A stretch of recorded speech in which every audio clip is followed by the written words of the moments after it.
Balita Now PH 5. Nagbabagang ulat ngayong Martes, Hunyo 23. Narito ang 5 pinakamalalaking ulat sa bansa na dapat ninyong malaman.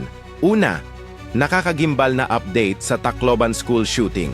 Kinumpirma ng pulisya na mahigit 1 buwan na palang pinag-isipan at plinano ng 2 minor de edad ang pag-atake na ikinasawi ng 3 estudyante.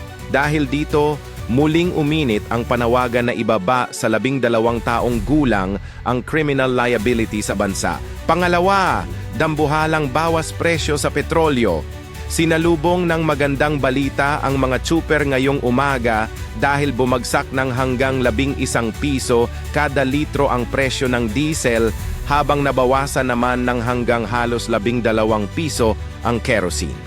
Pangatlo, bagsak ang smuggling sa Maynila.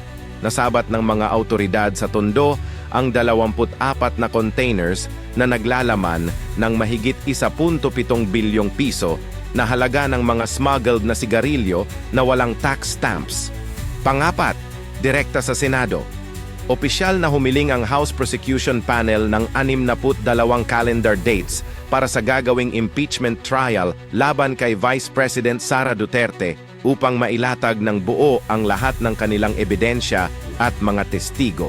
At panglima, bahagyang humina at bumaba na sa typhoon category ang Bagyong Francisco sa labas ng bansa. Ngunit nagbabala pa rin ang pag-asa na patuloy nitong pinalalakas ang hanging habagat na magdadala ng mga pag-ulan sa ilang bahagi ng Luzon. Anong opinyon ninyo sa mga ulat na ito?